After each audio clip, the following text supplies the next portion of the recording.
Welcome to the Happy Agent Podcast, the place where real estate agents get real.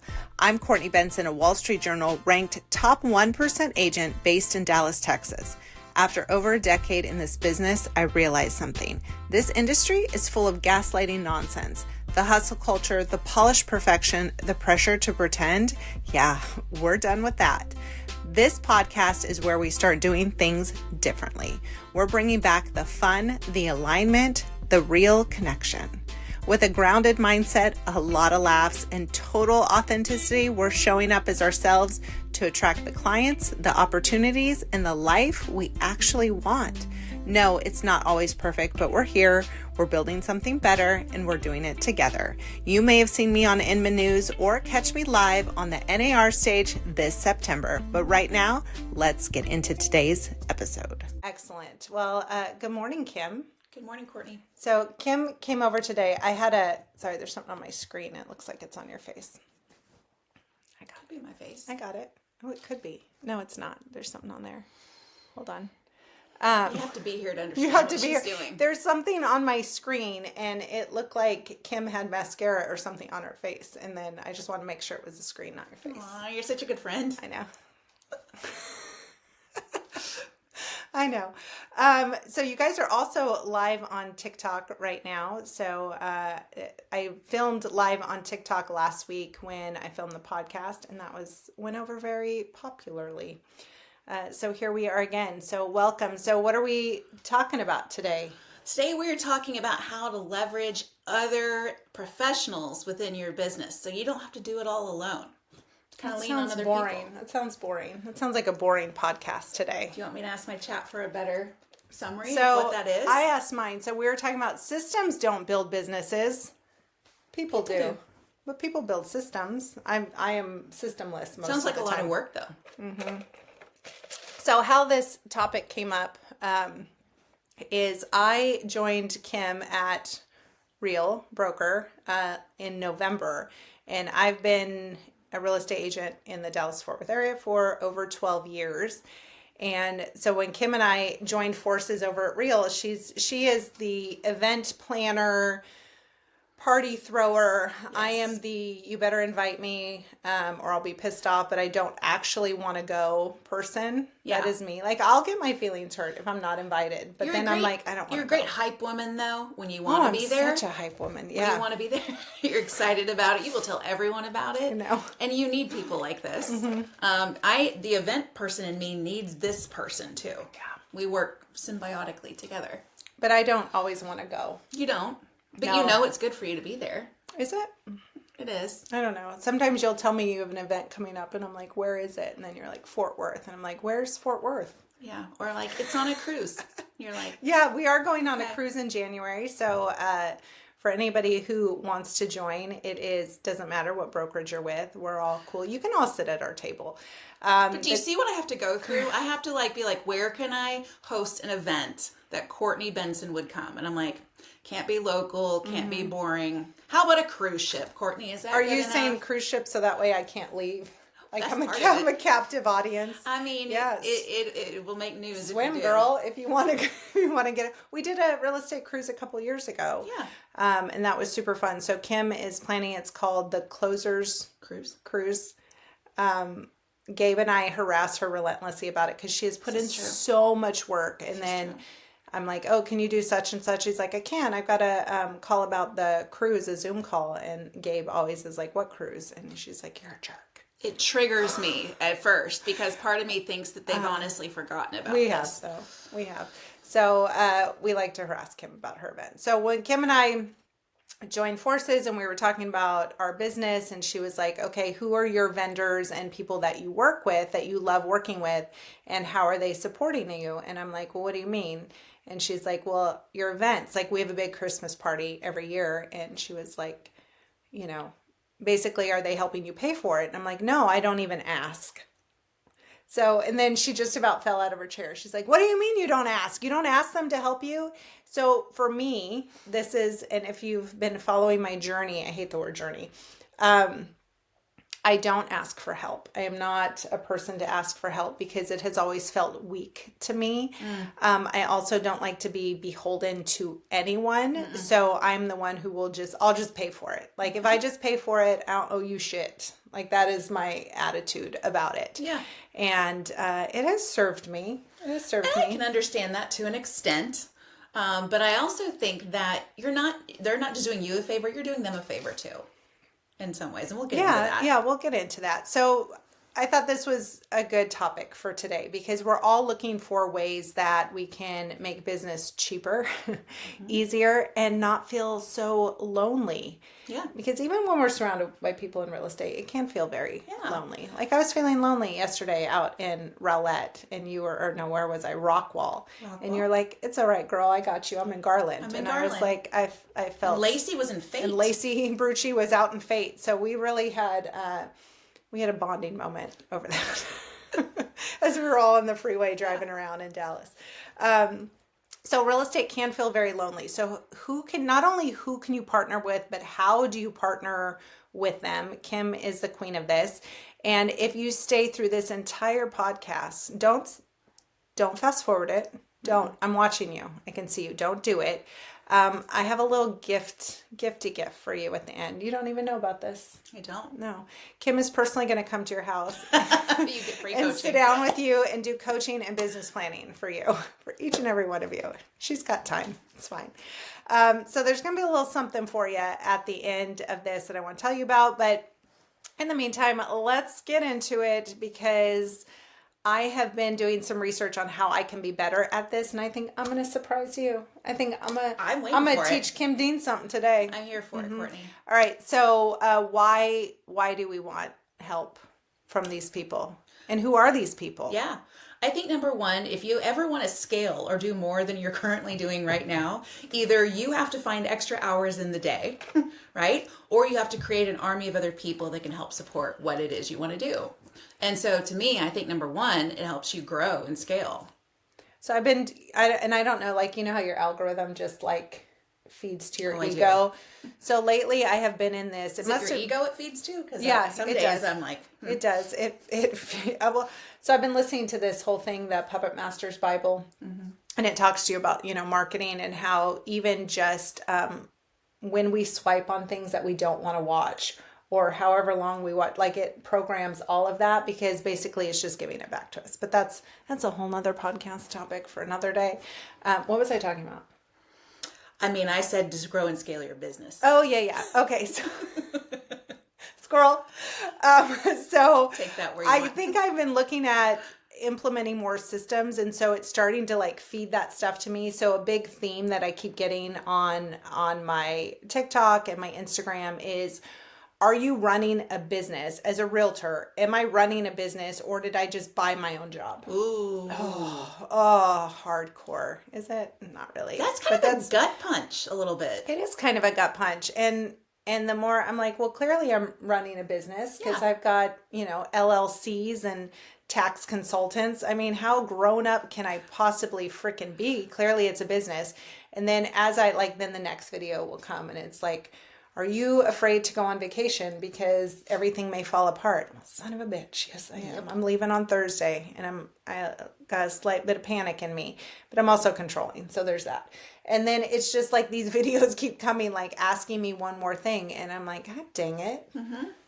Dang it. I may have just got myself a fancy little job over here and I'm not running a business. And that, and if that feels very triggering to you at this moment, I get it. 12 years in, I do a lot of business, but my habit has been that I run it like a job, and not a job in the sense that I don't love it, but I'm not implementing systems enough to grow. And so I'm currently butting up against all these things that I want to do, Happy Agent Community, the podcast, speaking, buyers, sellers, and Kim has been helping me implement systems. So that's a good question for you right now as you're sitting there is, did you buy yourself a job or are you running a business? And if you are running a business or you're thinking, holy shit, I might not be running a business, these are some people that we're going to bring into your world to help you set that up and set up those systems. So we're talking again about who can you partner with as a realtor, whether you're on a team or you're an individual agent, that can bring business to you, can bring support to you, and you in turn to them. Because I also think, this is a little side note, Okay. I also think as real estate agents, sometimes we take advantage. I've not me personally, because I have always turned down the money or the help, but I have seen agents take advantage of their lender's title. Yeah, it's a no-no. Take advantage of these people by asking them to cut their fees, and really just kind of treating them like shit because they think they can. And that's a bad look. If y'all are doing that, that's a super bad look. That's not happy agent approved. That is not happy agent approved. We are in a reciprocal business. So if you're taking resources from someone and you have no intention of doing business with them, don't do that. Mm-mm. Don't be a jerk. No. Okay. It's got to be a two-way street. Yeah, I will step down off my soapbox. All right, so let's talk about who we can reach out to. So I say look at who you are doing deals with on the daily anyway, right? These are going to be people that touch the transactions that you're a part of. So naturally, it's going to be your favorite title people. It's going to be the lenders that you really trust and that show up for you. It could be someone like a roofer that in a pinch, if you knew you needed to have something done in order to save the deal, you could call in them, or an inspector, or people like Gabe. Too. Hi, Gabe. Yeah. Gabe just walked in. I have the roofer comment triggered me. I've had some. I know. I'm having some roofer issues. It's okay. So, but you're working through trying to find the right person for you, though, right? And you never know who that right person is to add to your systems unless you are going through relationships and trying them out. So you're not going to land on the perfect person the first time you use someone. Yeah. No, I agree with that. But then I'm getting better at that because I have a tendency to give people too many chances. Oh. I had a lender I worked with for 8 years, and I found out he was doing things that were not on the up and up of how I would expect them to be done, or just, in general, they shouldn't have been done that way. And then it reflects on you. And it reflects on me. And in hindsight, I was like, God dang it. Like 8 years where I defended him, I didn't know any better. Yeah. So I'm learning, and I love the phrase, when people show you who they are, believe it. Believe it. Yeah, so I think if anything, working with the wrong people helps refine in your mind now what it is you are looking for. You're like, oh, I don't want that. So it becomes easier and easier to find new partners that click with you, that are in alignment with you. Yeah. Like, I'm all for having fun, but if they can't communicate and don't do well for the client, like sometimes some of these, whether it's the lender or title, because title has the fluffer person. They do. Yeah. What do they call them? Sales Business reps. development. Business development. Fluffer. Fluffer. The realtor fluffer. Or they're, what that term is from, right? Yes, I do. Why do you know that? Why do you know that? I don't know. Okay. So you told me? Your husband told me? Your mom told me. Your mom told me. Oh, this is good stuff, guys. Yeah. Glenda Baker's not on here talking about real estate fluffers. Anyway, I don't know what they're called. I guess business development. Development.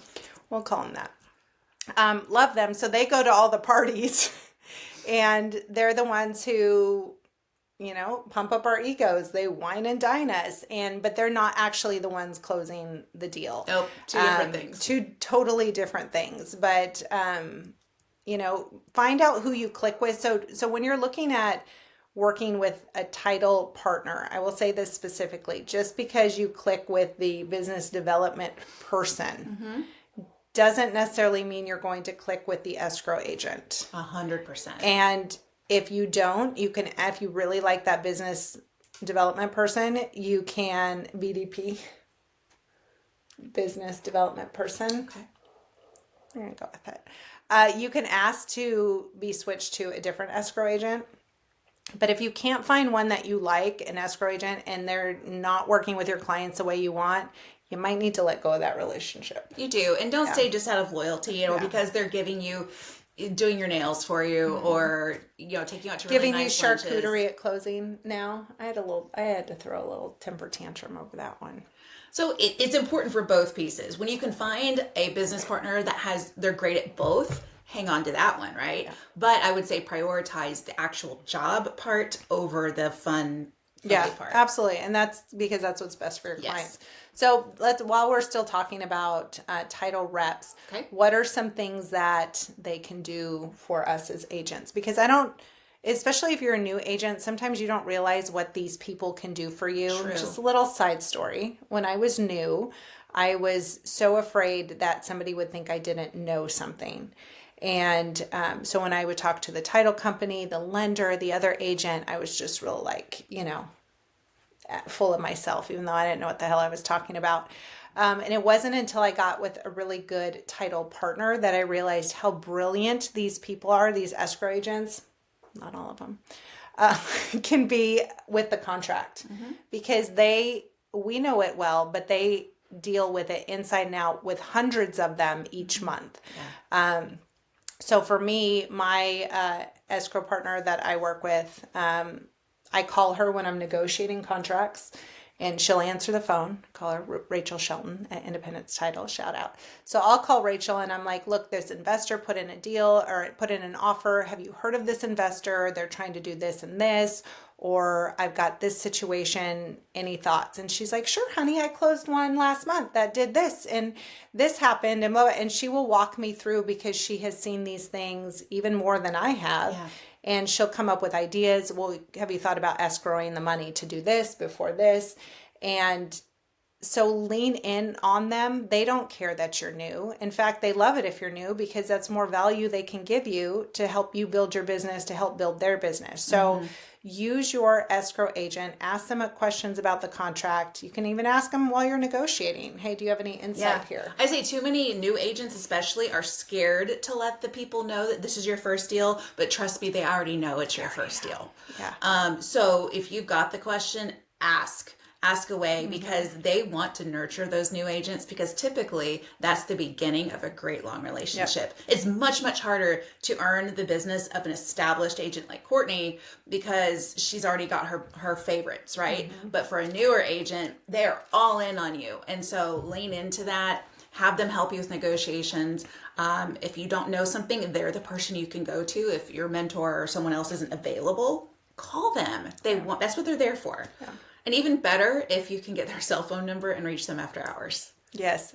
But that is not you have to earn it, but you have to earn that. If your loyalties are all over the place, you're not going to be able to get what you need from people.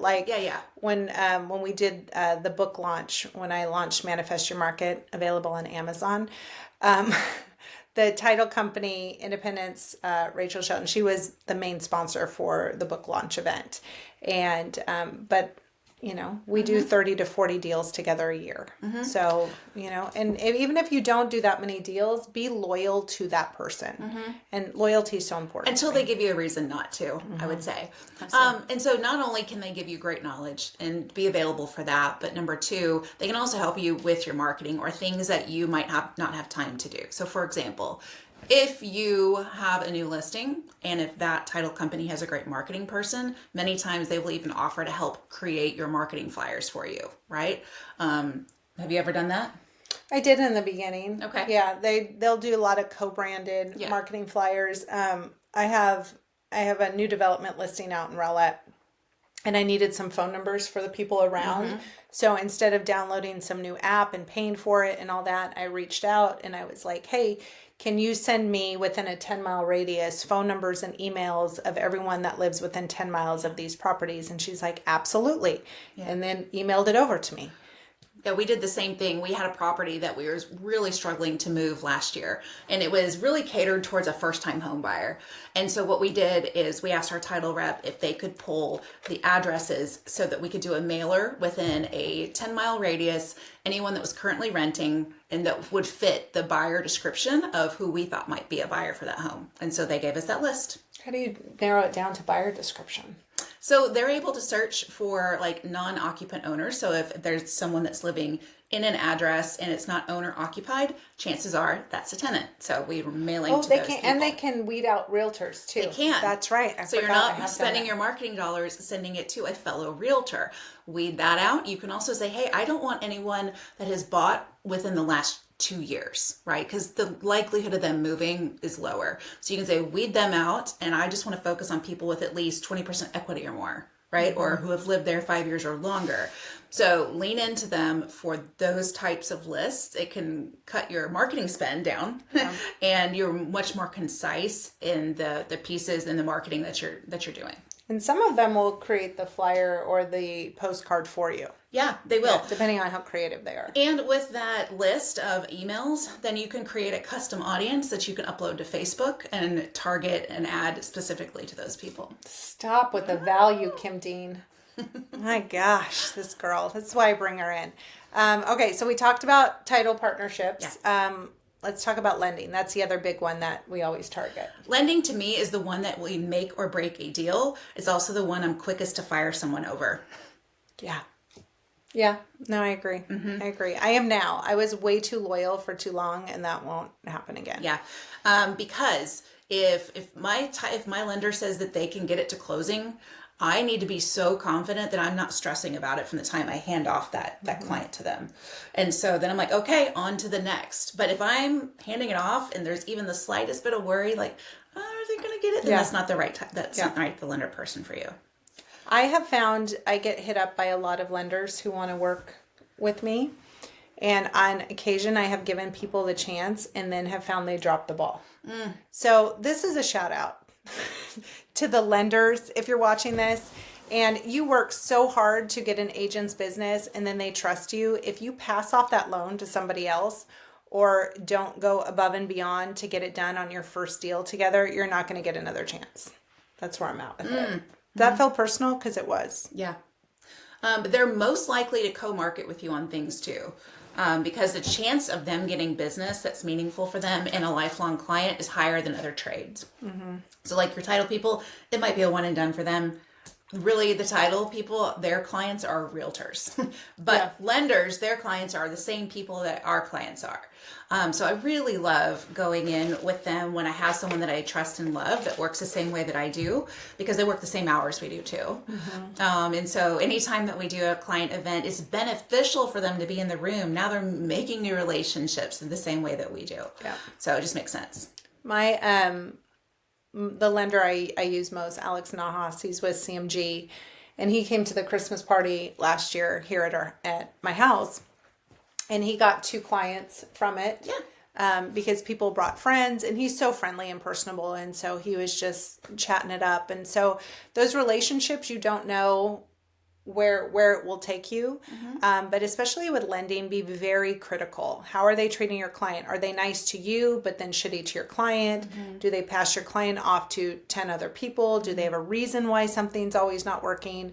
I'm big on communication. If they don't communicate with me, I get really irritated. Yeah.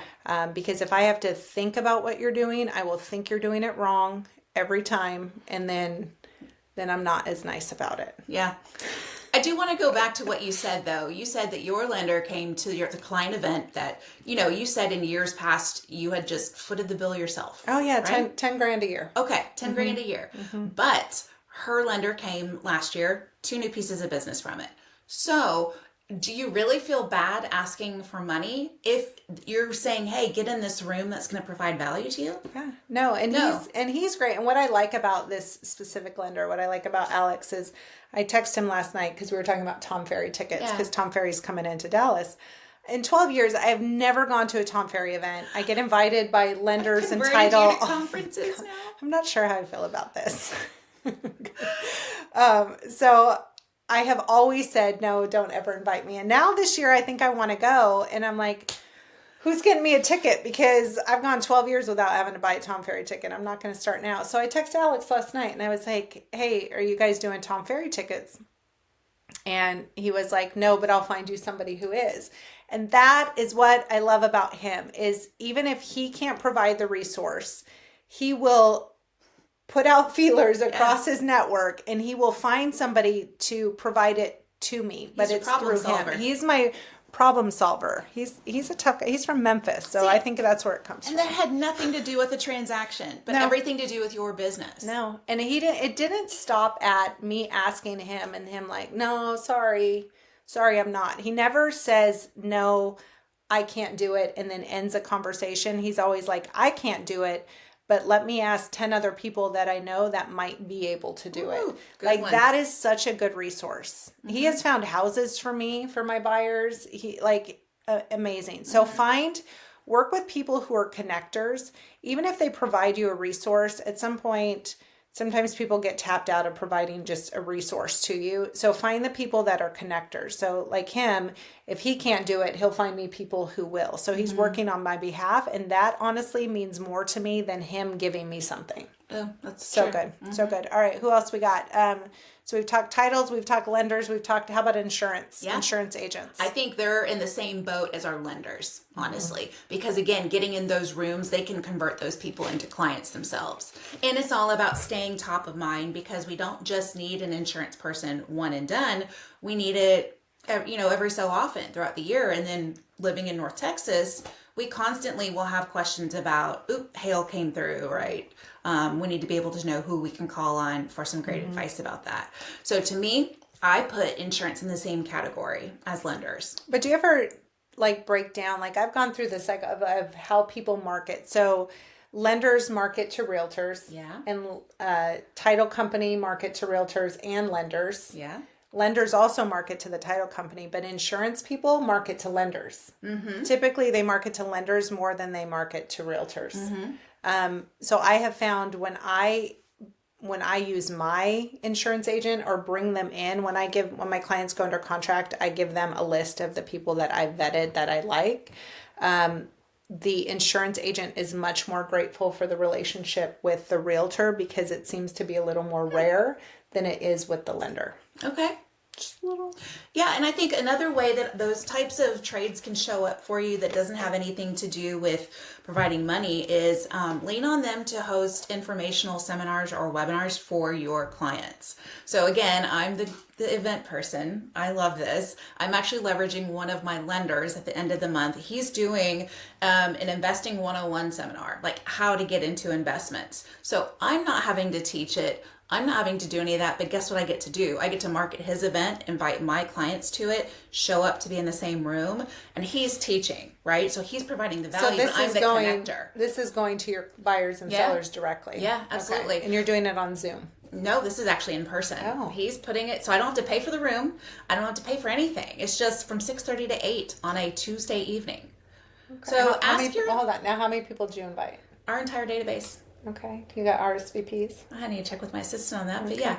So, but it gives us a reason. I want details. I like details. But, it gives us a reason then to reach out to our clients too, that doesn't have anything to do with do you want to buy or sell? We're hey, one of my trusted lender partners is putting on a free seminar. If you've ever thought about wanting to invest, come with me. This might give you some ideas. Yeah. And you're being the one showing up with value by connecting to them. Your insurance people can do the same thing. So if you ever do first-time home buyer workshops, home seller workshops, bring them in, let them teach. They want to get in front of the room and provide the value. But you look like the rock star because you made the connection. Well, and then that lender could invite people they know that don't have a realtor who want to learn the same information. So then you're providing that as well. That's good. Kim, my events are so good. That is good. Who else we got? I have a little roofers. We've kind of talked about roofers. Yeah. Same thing. Partnering with them. Now, I have had events where people will come and sponsor, and then I'll let them speak for a little bit, or they hand out information or whatever that is. I did for the book launch event, we had some sponsors, and one of them brought stacks of flyers and put them out all over the table, and was very, very much wanting to have a platform to talk and pitch services. And again, while I appreciate that, that wasn't the moment for it. That wasn't the focus. So again, I took a look at the vendors that were there supporting and what was their intention. Their intention was to support me in what we were doing, as opposed to just getting in front of 80 realtors to pitch there.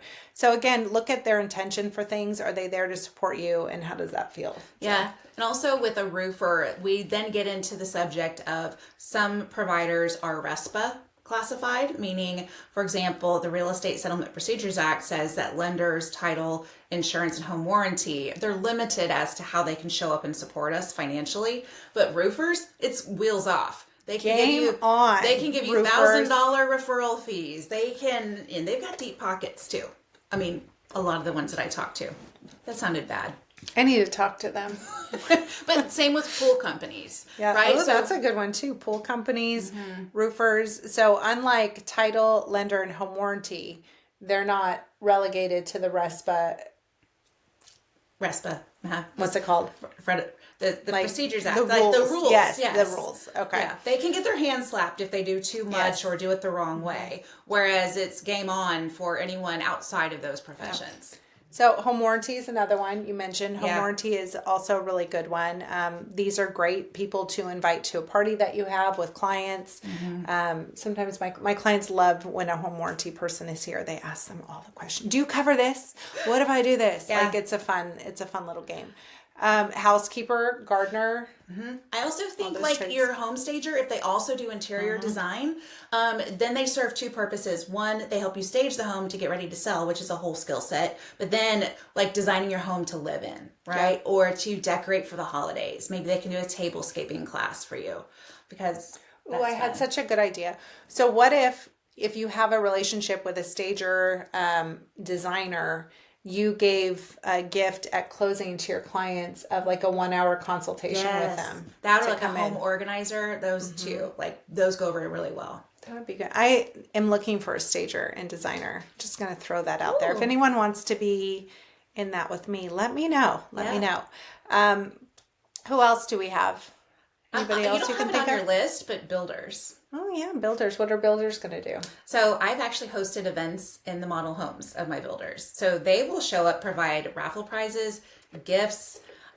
They want to be in rooms, not just with other realtors, but with your buyers. So we held our tablescaping class in the fall at our model home after hours. So we did wine and cheese. So these are major builders that you're talking like Perry Homes. We went to Perry Homes. Perry Homes supported me on one. Yeah. Yep.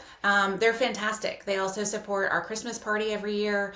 So they love to give back to the realtor community. So look at some of those major builders. Even maybe some of your small local builders, maybe your custom builders, they want to get in rooms with your people. Maybe your high net worth people, you can do a luxury home building seminar, like New Construction 101, like how to buy your land and build a house kind of a thing. That's good. Like a general contractor too. Like our handyman came to our Christmas party because we always do something every year right before the Christmas party. So he gets to come and show it off and everybody loves that. So that is good. Okay. How do we leverage what we're doing? So if I'm a new agent, how do I go to these people and I'm like, hey, look, I don't have a lot of business. Sure. You don't have a lot of business, but what you bring to the table is your book of connections, right? We all have a sphere or circle of influence. We all come to the table with people that we know, neighbors, our kids' friends, everyone that you're going to be marketing to also becomes who they can market to through you. So you bring the relationships to the table. So when I'm talking to a new agent, I don't say, hey, how many past deals have you done? Because you don't have that yet. What you do have is a plan. And so I say, come up with your annual marketing plan and then pitch it. And so you've got to have the value proposition to give to the other partners. So for us, for example, we'd say we plan on doing 3 to 4 events this year. We plan on doing 2 educational seminars. I plan to plug my my business partners on my social media. I plan to do a monthly podcast or something like this, right? Because that's free social media. You can interview them on your social. I plan to include you in my newsletter, right? So make a list of how you plan to show up for them because guys, they've got money they're going to be spending on marketing and might as well be with you. Right. Those return on that investment will be much higher than them buying an ad in some magazine for a neighborhood. They want to invest in people. They do. They absolutely do. And especially for new agents, again, they want to help you. They want to be your preferred fill in the blank from day one of your business. So now we've had this conversation because I'm very loyal and I'm also the kind of person that if I tell somebody I will help them, I will to my own regret sometimes or damage, I will move forward to help them. And so I've said this to you before because you have a lot of vendor support and stuff for events and all that what happens if you bring somebody in and then nobody uses them? Yep. So that can happen. And so my pitch to my partners is this. I see it as my job to provide the platform for you. it is up to you to take it from there and to nurture those relationships forward and to show up and do a good job too. So I can't control that. Right? And you tell them that up front. I do. Like this is having the relationship and connection with me I'm gonna give you the platform to then form connections and relationships with people that we have in common. Exactly. And if you fail at that, that sucks for you. The ones I see who are the most... But I'm not taking that burden on. No. The ones that I see that are most successful are the businesses that want to take it on the one-on-one level. They're the ones who are scheduling the weekly coffees or lunches with our agents, really getting to know them, because that's where the return comes. Yeah, it's nice to be able to show up. Maybe they provide lunch for something or a meeting, and that's great. You're getting exposure, but are you really taking it and making an agent go, oh, yeah, because they brought me Chick-fil-A, I'm going to use them on my next deal.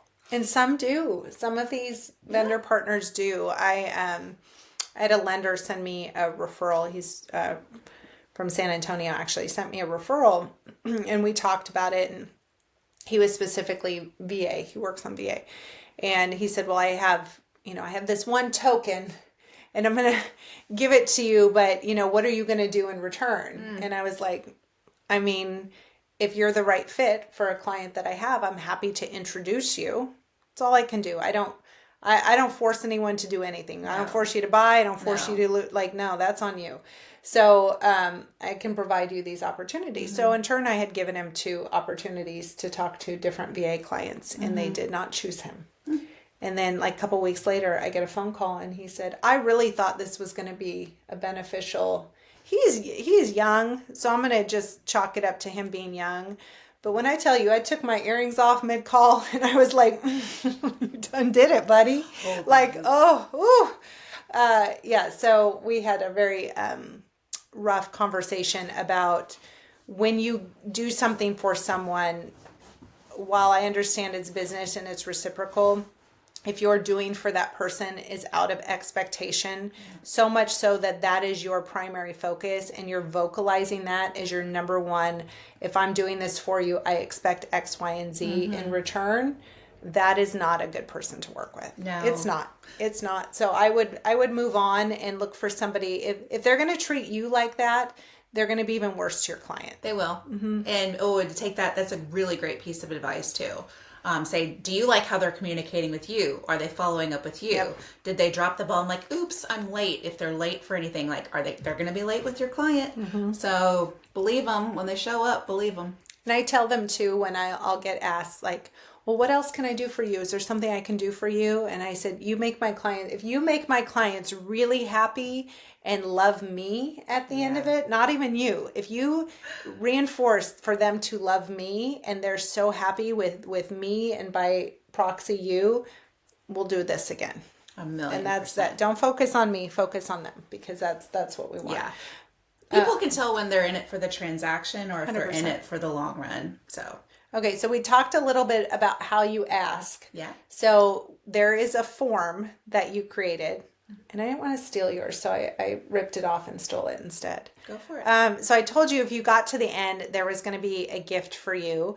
If you go to my Instagram or my TikTok, which is CourtneyBenson.com, spelled out DOTCOM, CourtneyBenson.com on Instagram or TikTok, there will be a link there. If you click on the link and follow through, you can go down to the Happy Agent, click on that tab, and there are resources there. So after this podcast, there will be a resource for you to grab about all of the trades that we talked about and how you can work with them specifically.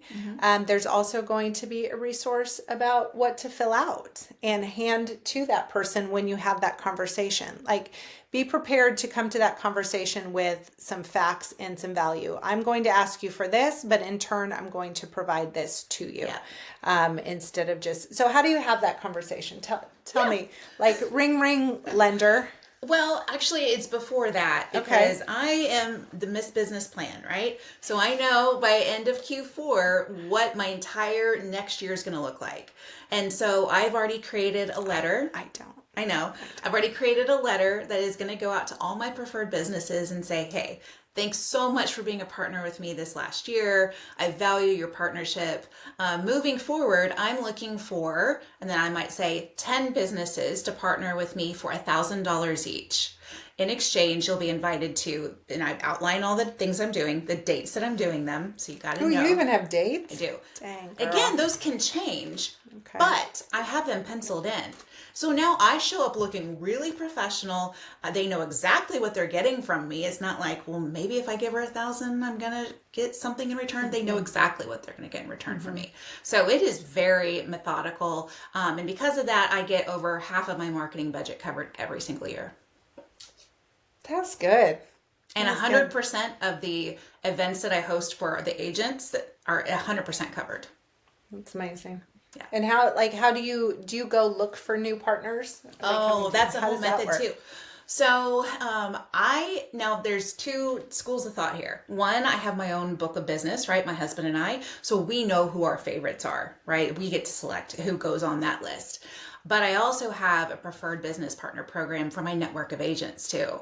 And with that, I send out a survey at the end of the year. I say, who do you love? Who do we need to know? Who needs to be showing up to our people and is I've been amazing at what updating that they do? survey throughout the year with you. Okay. And then I say, well, who doesn't need to be on it? Who did you use that was a part of my program this year that dropped the ball, that should not be invited back? And I take all that feedback in because I'm not a dictator. I do like to seek it from, and then they get invitations to be a part of my program for the following year. And so they pay a small amount to be a part of my program, and then they get access to everything that I do. So if I'm doing something and I need a lender, I only go to those lenders. They know they have exclusivity with me, and that brings value too. So are these people, so you're charging them a fee to be in the group? Mm-hmm. It's a marketing platform fee. But are these the same people that are giving money for marketing as well? Yes. So that fee is just to be a part of my marketing program. Okay. And then I do a sign up genius of all my events throughout the year, and they can go on at any time. And some of the things are free. You are so organized. Some of the things are free. They get to show up on my Monday calls and do a quick 5-minute intro right before we dive into our meeting. Or they can show up to my monthly in-person meeting. Doesn't cost them anything. But we also have the monthly happy hour. They can sign up for that. They're paying for that. They get to sign up and do my Christmas party. They're paying for that. So they know that I'm only going to them to ask for those sponsorship opportunities. And that's optional. They can invest as much or little as they want to be a part of those extra paid things. But they know that they're going to be the ones in front of them. Hi, Deborah Bird's on TikTok with us. She says, do you have a copy of the business plan? You do, and I'm going to provide you one as well. It's kind of an outline. I have a copy of my letter too, if you guys want that. Oh, should we do the copy of the letter too? So you'll get the letter, the outline of what to fill out to provide for that vendor, as well as a list of vendors that you can go reach out to. Is that'll be helpful? Very helpful. Look at us giving value. That's what we're here for. Giving value. That's what we're here for. Yes. So what else do you want to talk about? What else we got? I mean, honestly, guys, there's no reason for you not to do this.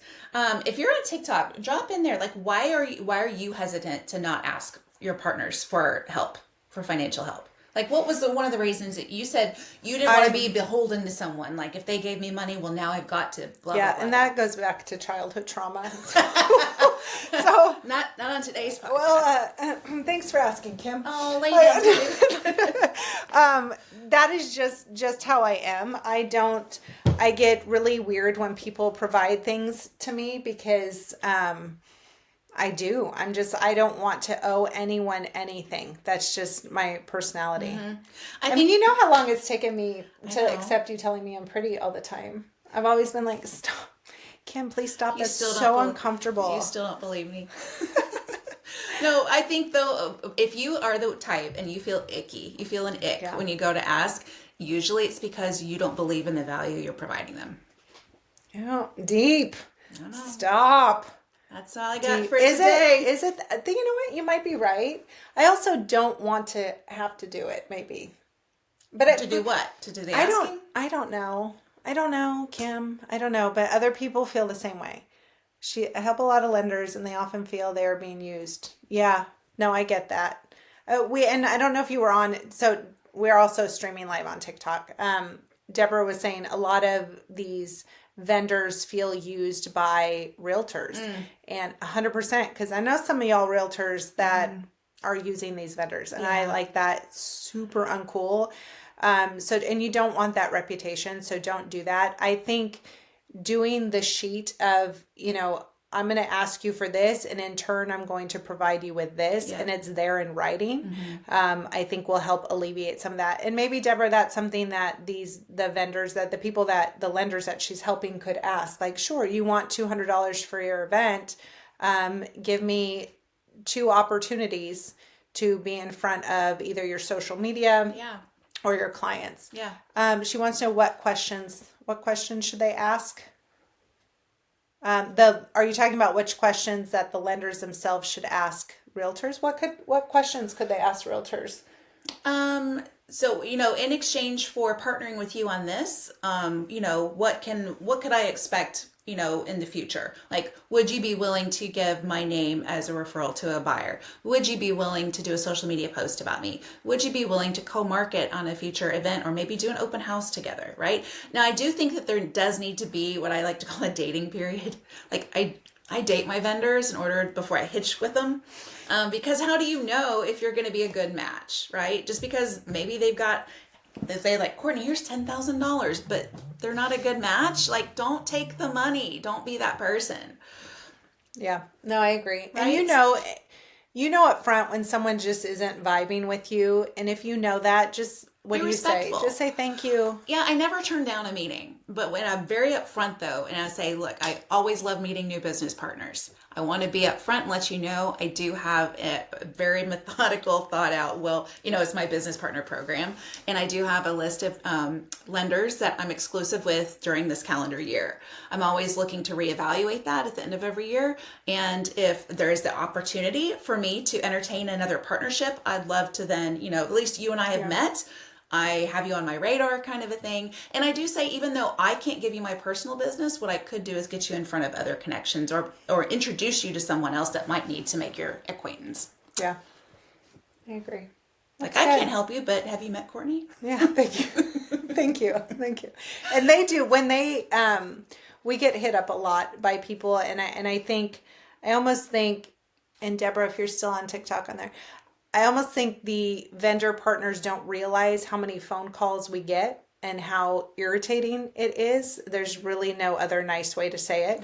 No. But when we're waiting on phone calls that actually have to do with our business, or, we're waiting on a survey or an appraiser, or our clients are calling, and we're constantly getting phone calls about, hey, I get this one now. Hey, I follow you on social media.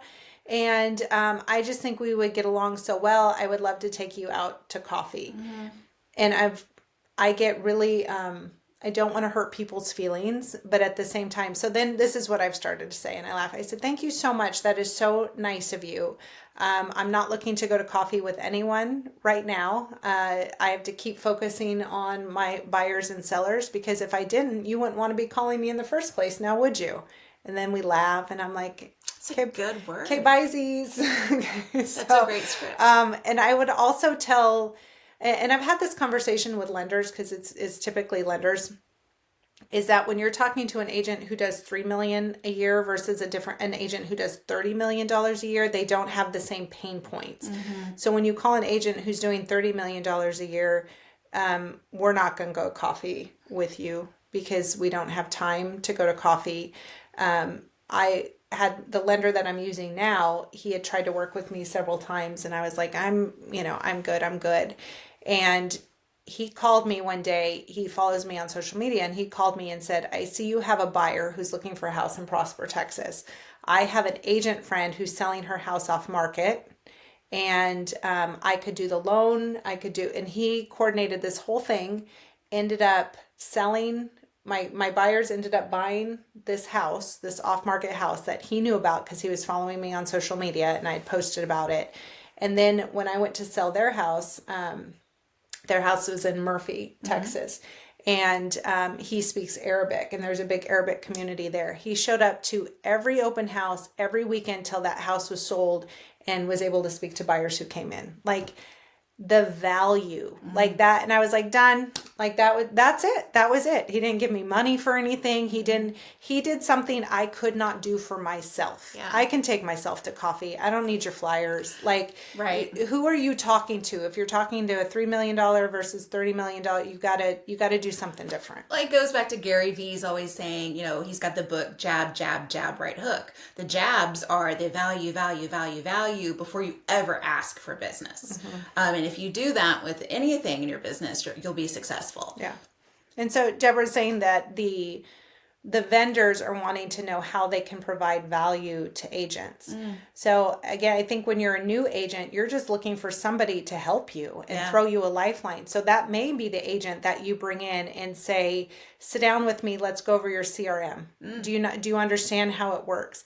Here's how I can help you implement a CRM campaign. Here's how I can support you in a Facebook ad post for the weekend for the open house we're doing together. Yeah. Those are ways that you can support that newer agent. But when you are looking for an agent who has more business, you really got to think outside the box. So finding houses that they can't find themselves.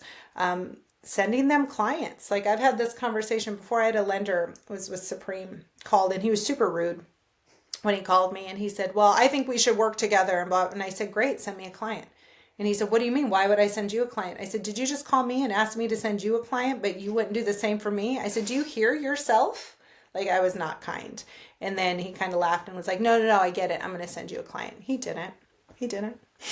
So know who you're talking to. And if you are a newer agent, reach out to them and ask them how they can help you. But anyways, I hope that I've seen lenders show up for our newer agents, and it depends on like what you've got going on your business plan. Some of our agents wanted to go door knocking and advertise their open house. So one of our lenders went with them and helped. Another one was offering to put out all the open house signs and show up. They went to the open house, but they're like, hey, I'll put out the signs for you. And if you're a woman in heels in 100-degree Texas heat, I would take you up on that all day long. I call it Thankfully, the walk I have of my shame. husband.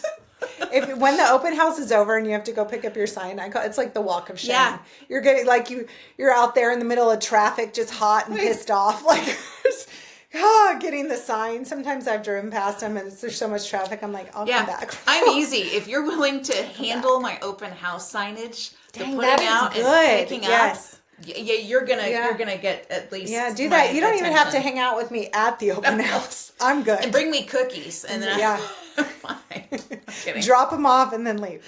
Deborah said partnering with an estate attorney right now to help clients who have kids that are 18. Yeah, that's a really good one too. I like that. Same lane. We invited an estate planning attorney. She did a if you own a home, why you need to have a living trust class, and that went over really well with our database. And again, we don't know all the details about that. They do, and it makes us look really great, like we know good people. Yeah, that's good. Well, all right. Okay. We have a lunch to go to this afternoon, you and I should probably take off these baggy jean shorts that I'm wearing. Nope. I was trying them out for today. Because then they're baggy, they make you feel like, I'm so skinny. I know. I've lost so much weight. That's how I do. You buy your clothes. I do. I buy it extra big and then cut the tags out. Well, thank you guys for watching. Again, I try to post every Tuesday, but sometimes it'll be a surprise. I may or may not. It's kind of just going to be when a topic hits, and I'll put out when the new podcasts are coming out. And if you want to go on a cruise with us, shameless plug. www.thecloserscruise.com. All the info there. What's it called? Who's calling? Thecloserscruise.com. Go check it out. I'll be speaking. Who else do we have? Lacey Brucci's speaking. Lacey Brucci's going to be speaking from TikTok. Who else? We got some other big names. Yeah, we've got Chelsea Pites. She's amazing. We've got Phil Stringer. If you want to know all the AI stuff, he's the man. But yeah, you're going to be on a ship with us for 7 days, and we're a lot of fun. We're a lot of fun. And it's a buy one, get one for your conference ticket until July 31st. Oh, Christmas in July. So go sign up for the Closers Cruise and join us. And if you have any topic ideas, let us know. But I'll see you guys probably next week. Thanks, Courtney. All right, bye. Bye, y'all. Well done, Kim Dean. Well done.